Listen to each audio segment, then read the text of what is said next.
Good afternoon, my name is Scott Olney. And I'm Tanner Boyle, and we come to you from the helm of the Viking voyage. I did it!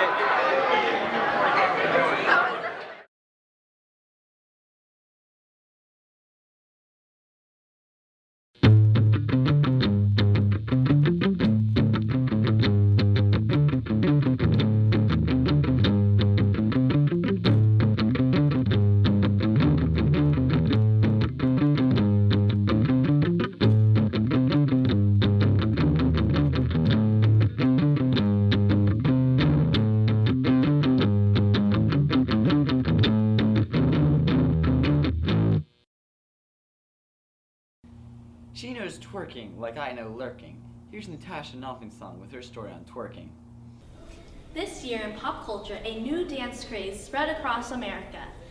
Its name, twerking. Here's what our students and staff had to say about it. I don't think badly of twerking. I think it's kind of exciting, like seeing somebody twerking in a dance, like, oh, it's cool when you find out somebody can do it. I don't like it. It's weird. You just shake your butt, like, figures like that. That's what it's supposed to be. And the guys are like, oh my god, that's so hot. And I'm like, no one can even do that. No, why? No, you just can't. No, I don't like it. Weird and provocative, but it's fun to do, I guess. Why do you think it's so popular? Because guys like to look at girls shaking their butts around. Why do you think it's so popular? Probably just because of how different it is. Like, there's not really any other dance that's like it, but if you can do it, then a lot of people are kind of excited, like, oh, they can do that. I didn't know they could do that. I wouldn't say it's inappropriate. I just don't think it's very classy to do in public. Does this reflect badly on someone? I wouldn't say it reflects badly. I mean, it's not who they are. It's not their personality. It's just a dance move. I think it's just kind of how the people view it. Like, if it's kind of a conservative person, then they might not think it's real great. Do you think Miley Cyrus is a good example because she's the one that started this craze? No, I really, really don't think she's a good example. Yep. I think she's doing her own thing, and she has a right to. She's an adult. I also went to some adults to see what they thought about twerking. Mrs. Banks was unaware of what it was, so I showed her Miley Cyrus's infamous VMA performance. Here are her reactions. Oh god. Oh my word.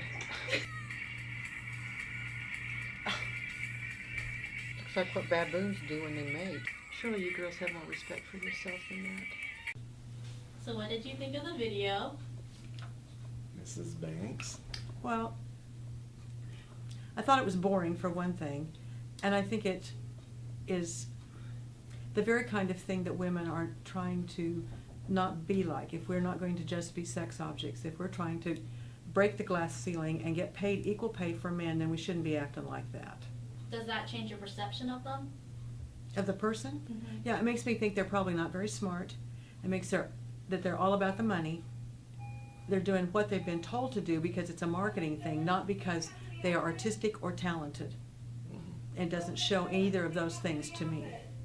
When twerking goes away, I was curious to see what people wanted the next dance craze to be. This. I just stick with the, the old-fashioned ones, like the sprinkler and the shopping cart.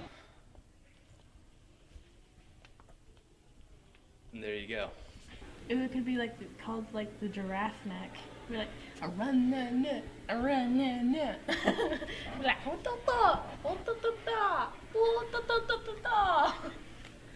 could be, I don't know. Now if it is, then I call props. Twerking is going to be one of those dances that are going to come and go. So next month, who knows? We'll probably see Brandy's giraffe dance at the next homecoming dance. I'm Natasha Nolfingsong, reporting live from the Viking Voyage.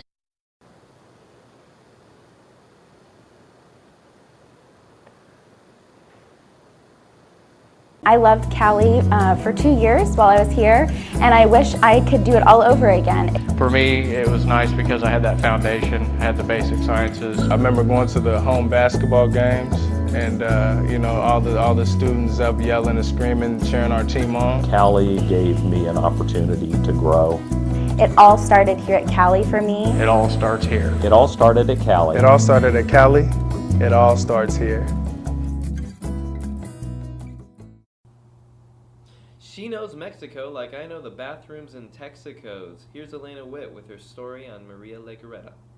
Winfield High School junior Maria Legarreta has two homes, one in the United States and one in Mexico. My family came to have better opportunities to work. There are many families in the United States just like the Legarreta family.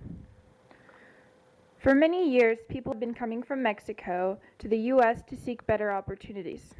In 2012, there were 146,406 new legal immigrants from Mexico. The town is called Michoacan. Maria's town is called Aranguaricraro and is located in the southern Mexican state of Michoacan.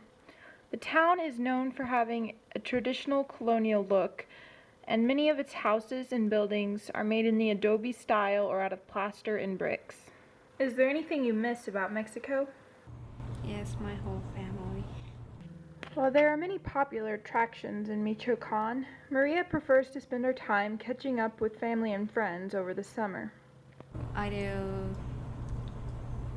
be with friends, visit my grandma. There's parties every single month. You dance all night. You go to church. With all this in mind, it's no wonder that Maria enjoys going back to Mexico each summer to spend time with her family and friends. Well, Mexico is a very pretty place to go visit. You have a lot of fun. For the Viking Voyage, I'm Elena Witt.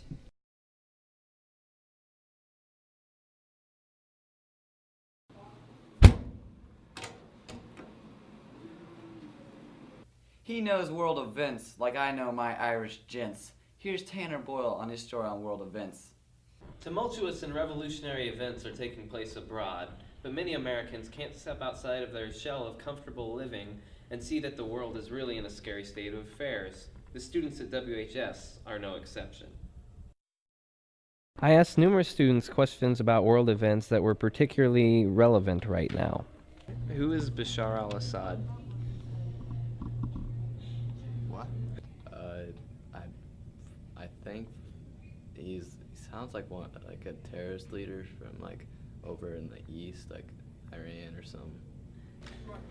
Just like unzip my backpack. Okay. Who is Mohammed Morsi?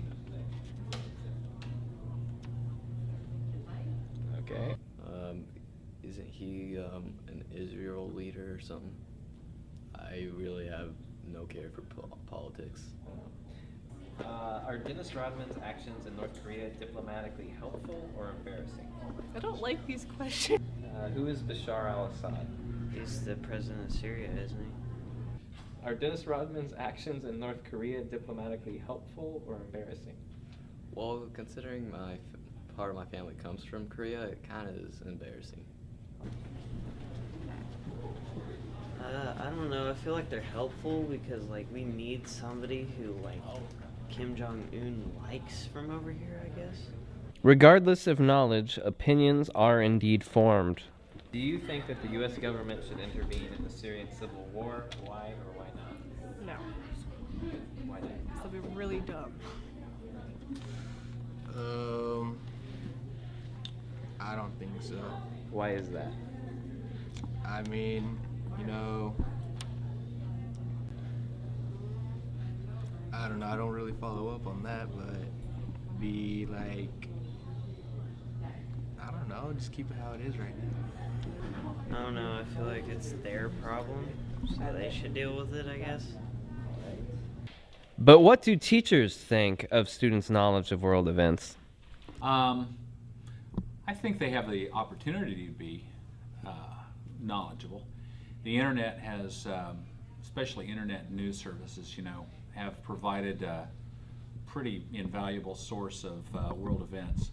And I think a lot of kids do keep up real well. But, you know, it's just like, kind of like the division of the middle class, you know. Sometimes, you know, there's a bunch of kids who know a lot, and then there's some kids who really don't keep up at all.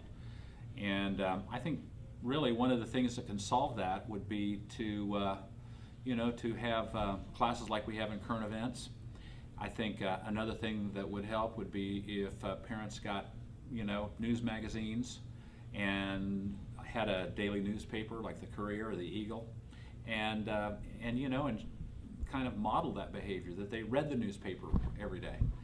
And then maybe discussed it at dinner instead of having everybody just sort of go their separate ways. As the world continues to evolve, so will student opinions. For the Viking Voyage, I'm Tanner Boyle. You've been watching the Viking Voyage. I'm Tanner Boyle. And I'm Scott Olney. We'll see you next week.